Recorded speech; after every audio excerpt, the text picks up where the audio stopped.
Yo, what's going on, everybody? It's your boy Super GX in the building, and you know how we are feeling. Today, we are feeling another second place Phantom Knight deck profile. Absolutely unbelievable that I actually would end up uh, freaking taking second place again at locals. This is sort of a new build. I was gonna do this last night on the night that I topped because last night was Halloween, so I thought it was pretty insane that I topped with Phantom Knights, a sort of spooky sort of deck. I decided to do it today. So without further ado, let's get right into it. Starting off with the Phantom Knight monsters, obviously. You guys have seen this deck a million times, so I'm truly sorry that you have to sit through it again. 3 Torn Scales, 3 Silent Boots, 2 Cloaks, sorry, 1 Gloves, and 1 Stangreaves. So obviously, I've given the run up enough on this channel. 3 Torn Scales, it's your starter. 3 Boots, it's your extender of the deck. Cloak is your searcher. Then you have your gloves. Your gloves is your Foolish Burial, and then Stangreaves is your worst extender. All these cards are insane, obviously. I probably would play, I was thinking about playing just like cutting 2 Boots, but I couldn't bring myself to do it, so I'm just playing these standard ratio to ratio. Next on to the tour guide engine. I play 3 tour guide, 1 graph, 1 seer, and the 1 Libic. This is the same package, obviously. I don't think I would ever cut this. Sometimes you could side the Libic out, but you don't even have to play Libic. I just play it because sometimes you'll have that awkward hand where you'll need your you'll need to bring out one of these guys and they'll be in your hand, so you need the Libic, obviously. And then Tour Guide is just an insane starter. A lot of people are playing less of Tour Guide. I think 3 is definitely the way to go. They're like, oh, it's weak to Ash, but at the same time, if it goes off, you're chilling. Like, your hands become just kind of nuts. All right, moving on to my other starter package of the deck, the Mathematician package. I played 1 Mathematician and 1 Edgem Sabers. So I know I'm only playing 1 this time around. I really tried to cut down on this deck, and I cut it down by a very large margin. So I cut down this to 1, and I didn't think that cutting down extra consistency cards would really help. This is a new list, by the way, not the standard list that I've been playing. But basically, I cut it down to 1, and I've actually enjoyed it at 1. I felt like having multiple copies became really cloggy, especially considering that I had Tour Guide. So yeah, that's my reason for cutting it down. And then the Edge of Sabers that you get off of the Mathematician.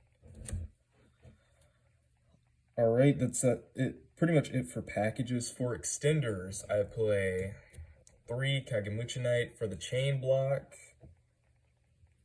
Just really insane. 2 Junk Forward. 2 Marauding Captain. 1 Danger Jackalope. 1 Danger Tsushinoko.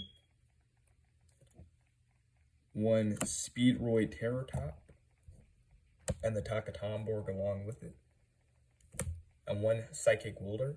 So with these, basically, Kagemuchi Knight, obviously, to chain block with your Tour Guide and to have an extra extender.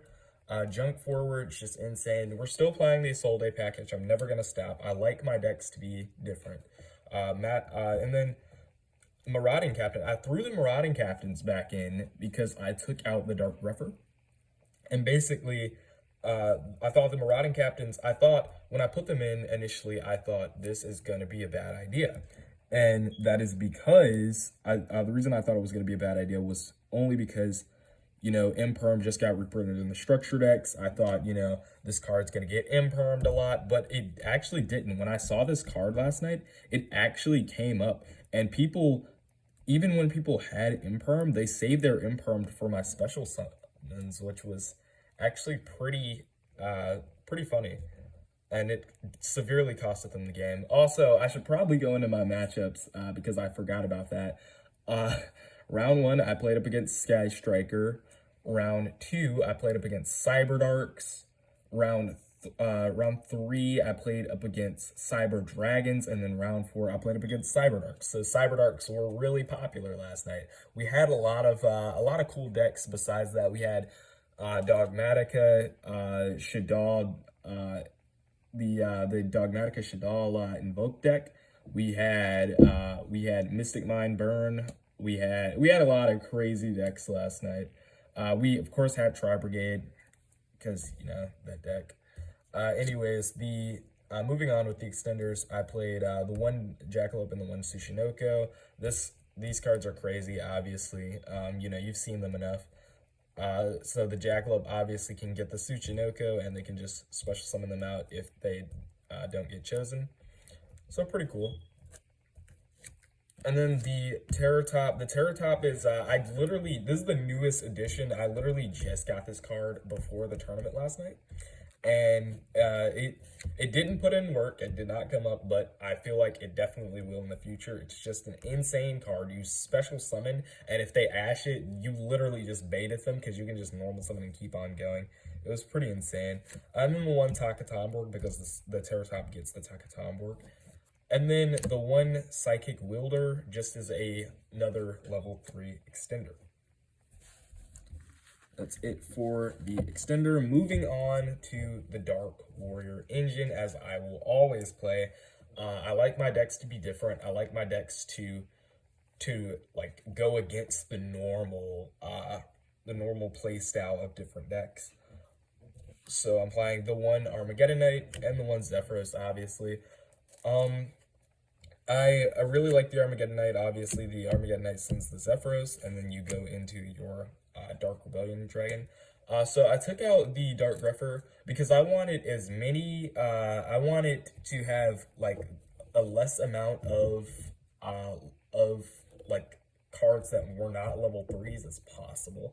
I wanted as many level 3 monsters in the deck as possible, and like anything higher than that, I wanted to cut down on. So I ended up, that's one of the reasons why I ended up taking out Plasma as well. I wanted to draw into more level 3s to get into combo. So basically, I have the Armageddon Knight and the Zephyros. They're just really good cards. Obviously, you use these to go into full combo. And then next, for the hand traps, I play 3 Ash into Valor. Pretty standard, honestly. So they both came up, which was pretty insane. I had Ash and Valor in hand for important times when I needed them. It especially came up against the Cyberdark matchups because hand traps just destroy that deck. So it's pretty hilarious. So yeah, you know what they do. You've seen them enough. And then that's it for the monsters, of course. Moving on to the spells. Obviously, the equip spells for the Isolde line that I still play. The one Phoenix Blade, one DDR, one Living Fossil, one Moon Mirror Shield, and then the one United We Stand. Obviously, these all have, their own purpose, but like the most important thing you do with them is pretty much just send them off of Isolde. It was funny because about 2 matches, I think 2 matches I had 2 of them in my hand, and then the other 2 I had 1 in my hand. It was pretty hilarious. In my last match against the other Cyberdark player, I ended up having United We Stand in hand, and then I made Apollosa 6 negate body. It was pretty hilarious. The Phoenix Blade obviously banished 2 warriors. United We Stand gave 800 boost. for every other monster you control. DDR is insane, gets back your banished monster, and then the living fossil gets back. It's basically a monster reborn. And then the Moonmirror Shield says I win every battle phase. This came up against the second Cyberdark player in the second round, which was pretty hilarious. Moving on, I play, for some defensive spell cards, I play 3 Dark Ruler No More, of course, and then 2 Chalice. These cards are just really good, obviously. Like, they're just generally good cards. I don't have droplets, so I'm going to continue to play rulers until I do get droplets. And then chalices, because they're chalices. You know, they're just good defensive cards. You can set them, you can use them on your turn to negate stuff. And it's good against the Tri-Brigade matchup. Next for the one-ofs, I play 1 Rank Up Magic Force, 1 Rhoda, and then 1 Called By. So obviously the rank up obviously gets you into full combo. You search this and then you set it for the full combo. Rhoda searches you for any level 4 or lower warrior monster. Like there's not like you never not want to play this card. Like this card's just insane. And then Called by the Grave, because we are a combo deck and we die super hard to Ash.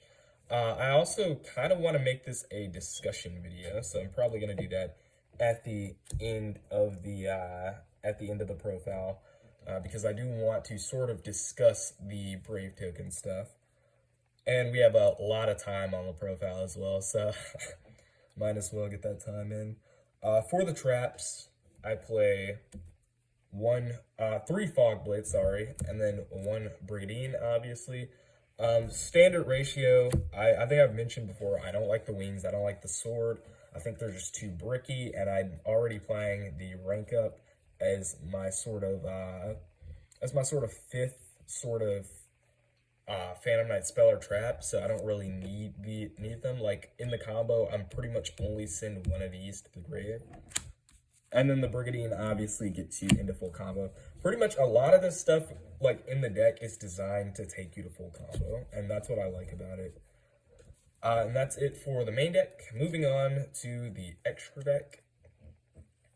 I play for the 4s 1 Borrelsword Dragon and 1 Apollousa. Borrelsword Dragon because I don't have access code, obviously. And Apollousa, you make this in full combo. It's insane. For the Link 3s, I play 1 Rusty and 1 Unicorn. Rusty obviously gets you into full combo. A lot of cards in this deck, obviously, like I said, gets you into full combo. And then the Unicorn, a great utility card for just getting through multiple disruptions, multiple problem cards. So it's just pretty good, especially for the grind game. 1 Cherubini and 1 Isolde for the 2s. Cherubini, obviously, it's another card you make full combo. You can send off the BAs, and then you can get it back with the Seer, so it's really good. And then the Isolde, another card you make full combo. Like I said, a majority of the stuff in the extra deck takes you to full combo. This deck is almost like, you could say this deck is very similar to Dark Warrior, as two warrior monsters in Dark Warrior takes you to full combo, but in this deck 2 level 3s pretty much takes you to full combo. And like that's what I like about this deck. And then the Isolde, obviously, the Isolde gets you your Armageddon Knight into the Zephyros.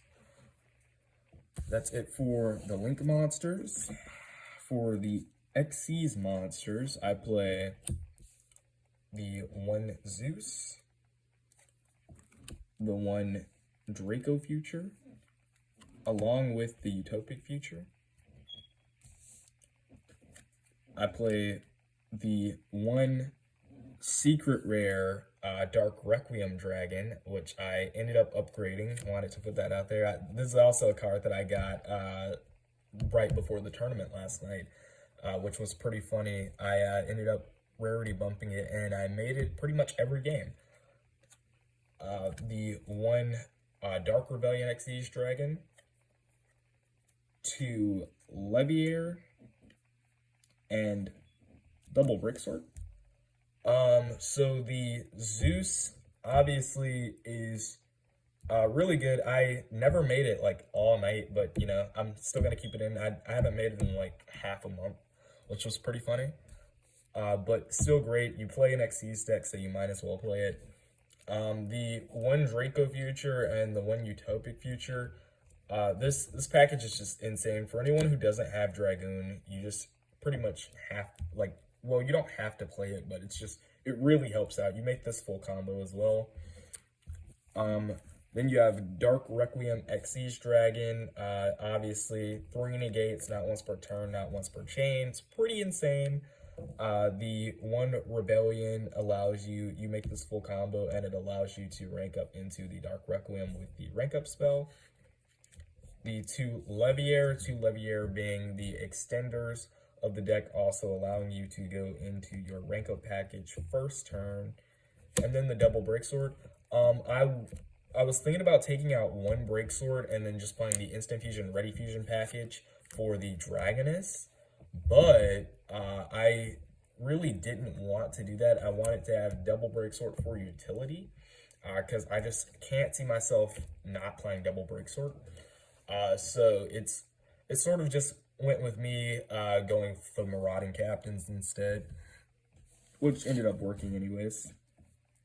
That's it for the extra deck. For the side deck, obviously, I always say this, it's not very important. You tailor it to your locals accordingly. So obviously 2 Lancia. I also want to mention that like none of my side cards came up. 2 Lancia, 2 Ghost Bell, 1 Droll, 1 Nibiru, 2 Gameciel, 1 Pankratops, 2 Twin Twisters, 1 Harpy's Feather Duster, 2 Anti-Spell Fragrance, and 1 Imperial Order. So the Lancias, obviously a lot of cards banish, especially at my locals. A lot of different decks do a lot of banishing. I sided these in against the Cyberdarks and the Cyber Dragons because they were playing Overload Fusion, and then they were doing like the Power Bond stuff with the Chimera, but I didn't end up drawing it. Still won those games though. Ghost Bell and Haunted Mansion. The Ghost Bells were like, they're just really good cards. You know, you stop a lot of graveyard effects. Then I play the Droll and the 1 Nib. Obviously, Nib hates combo decks. Droll hates Drytron and Heroes. The 2 Gameciel because the Kaiju, because Kaijus are just insane. And they get over Dragoon. Dino Wrestler Pankratops. This card just breaks boards on its own. Like, I put this into pretty much every side deck. 2 Twin Twisters. Twisters, obviously, because we have a lot of back row decks at my locals. Same thing with the Harpy's Feather Duster. And the Twin Twisters are just better for Phantom Knights because you get to discard Phantom Knight monsters with it and get their effects procced, which is pretty insane. The 2 Anti-Spell Fragrance because, like, you know, a lot of spell decks. I sided, and the IO, obviously, for a lot of spell decks. I sided these in against every matchup I had tonight, and they did not come up. I swear to God, if I would have, like, drawn this against the Sky Striker player, I would have went undefeated tonight. But it happens. So yeah, now to get into the sort of discussion, and this discussion is for the Brave Token stuff. So a lot of people are saying that the Brave Token stuff is going to revolutionize the Phantom Knight deck. I honestly don't think that it will. I used to think that the Brave Token stuff was good, but then I saw the restriction aspect of it, and my biggest opinion on it is I feel like getting a negate before the summon, I feel like the whole point of that is to save our normal summon, but the problem with that is Rite of Aramesia, the new Brave Token card, it says that you cannot use normal summon monster effects, which means you would not be able to normal summon Tour Guide and use our effect. And that just seems pointless because you would want your Tour Guide to not get ashed in the first place, which would mean that it was sort of like be the whole point of wanting the Brave Token engine. So yeah, I don't think the Brave Token engine is going to be very worth it.